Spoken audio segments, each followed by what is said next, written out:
It's my pleasure to welcome a doctor here, Dr. Marli Myburgh, who is a GP in Kokstad.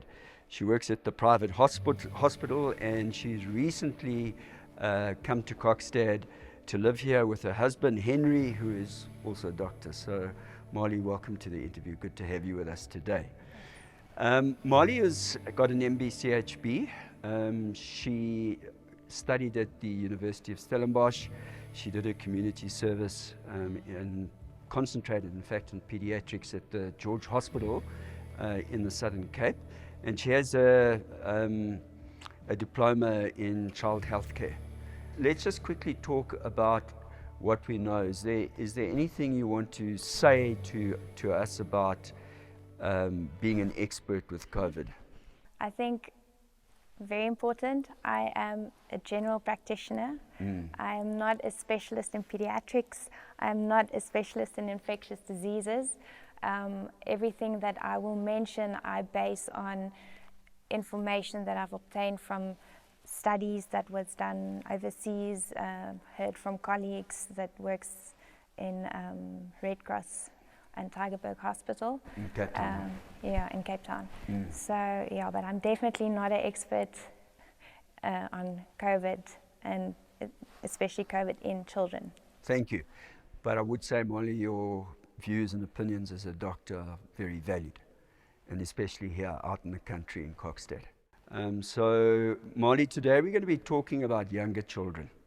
But I would like to start today with a question around vaccinations. We had an interesting interview with Dr. Brett Craig last week, and one of the takeaway points there was that during this winter season, people, including children, should get the flu vaccination, the winter flu vaccination. I'd like a second opinion on that. What is your take on that? To start off, let's explain what is the flu vaccine. So it protects against influenza type A and B. And the thing about the influenza virus is that it's remarkable in that it mutates quite frequently. So your body's, if you've had influenza last year, your body's ability to protect against the influenza, which is most likely a different strain this year, will be compromised. And that is why every year a new vaccine is being produced, and the way they decide on which influenza strains to include in the vaccine, they base it on global surveillance of the influenza viruses that were circulating at the end of the previous flu season. It would help a person or assist a person to protect themselves against the new flu virus, but not against corona. Okay, so basically, it protects against influenza. It does not protect against corona. But I think also it's easy if you've had the influenza vaccine and you present with flu-like symptoms, which is flu and corona presents very similar, then it will just also be easier to differentiate. She had a flu vaccine, let's have a higher threshold or index of suspicion, let's investigate further. Yes. Is this not maybe corona? Good. Yeah. So it's not about protecting against corona, but No. it's about reducing the possibility of Other comorbidities. Other comorbidities. Yeah, okay. Marli, to just swap out of vaccinations and move to a more practical thing, we're looking at children in the pre-prep, early childhood development phase coming back to school next term. And you're looking at these little guys and you're saying, how on earth are we going to get them to keep face masks on? As a doctor and somebody who's worked quite extensively in the pediatric field, so far in your experience as a doctor, what would you be saying to me as a headmaster? Do we scrap that completely? Do we look at some other way of providing protection to children that would achieve the same thing as a mask? What's your thinking around that? So we should be asking, why are we wearing masks? And I think it's important to know that it's not protecting you against the virus. The whole purpose of the cloth mask is to prevent droplet spread from someone that might be infected but asymptomatic and they don't know. So children, we don't advise for children under 2, some people say even under 4 years, to wear the masks because of risks for suffocating. And it should not replace other strategies, hand washing, social distancing. From a practical point of view, wearing a mask below the age of 4 is probably not an achievable target anyway. No.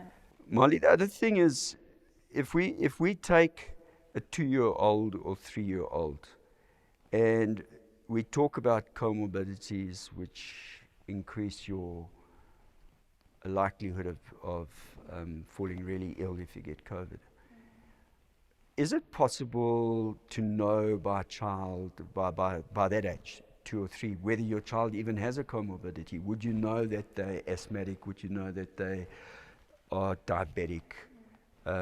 Would you know that they have got very low immune system? How would you know any of that stuff? And it's a question that parents are asking. Fine, we know about comorbidities, but can we know in a child that young? So it's very difficult to diagnose asthma in a child under 5 because of the technique you use. Your child needs to understand that it's called spirometry, and they need to understand how to blow. So, but you get what is called a reactive airway disease, and you will know your child will, every 2-3 months, they will have flu-like symptoms. They will, when they go outside, when it's cold, they will start coughing at night more than in the daytime, or when they play around and they become or exert themselves, they also start coughing. That's all signs of reactive airway disease. And to answer the diabetes, is that often an early indicator of asthma? Early indicator of asthma, yeah. And then diabetes, very rare, but type 1 diabetes in children. Polyuria, so they urinate a lot, they drink a lot, they're thirsty the whole time, and weight loss. Children, I think that the most important thing in a child to know if they are healthy or not is, are they playing? Are they active? Are they eating well? If they're starting losing weight, they're not playful as usual, they sleep, something's wrong. Okay. So the basic things. So just doing your job as a parent and picking up on those kind of indicators. Yeah. What is the data showing, Marli, locally and internationally about particularly the age group 1 to 15? There's a suggestion that children that age, but in that range, and it's quite a wide range actually, from 1 to 15, are less likely to contract COVID-19. Very important to just mention that we are still very early in the disease. The cycle of disease. So the information, especially for our country, is very limited, and the most research that's been done is mostly overseas. So your question, how susceptible are children to COVID?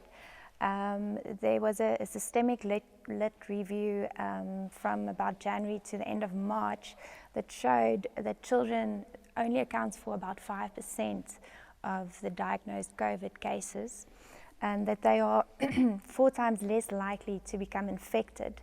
And in Italy, and I think it's in Iceland, they did a community testing where they tested all asymptomatic people, and no children tested positive for corona. Not a single one? Not a single one. 2.8% of adults tested positive, but these are now asymptomatic community. So just a random test. Yes. Yeah.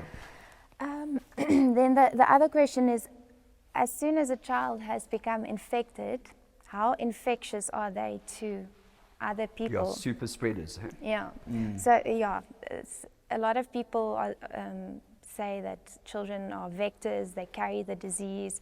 And I think it's just also, I've mentioned to you, but it's a really good webinar to watch that will explain this more, is a webinar by Discovery on facts and Fiction. Facts and fiction, yes. But there was a study done in the Netherlands where they traced back all the index cases of patients that tested positive, and children were only 5 to 10% were traced back as children being the index case.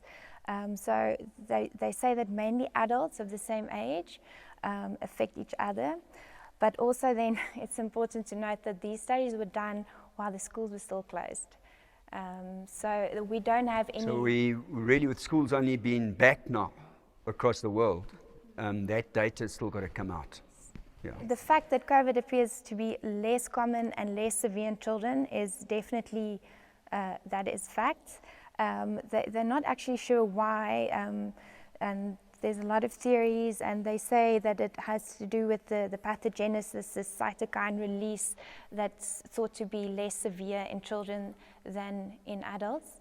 And also, I'm sure you've heard that the countries that has the BCG as part of their immunization schedule appear to have a low risk. Yes, because our immunity is boosted, they appear to do a lot better. Yeah. Yeah.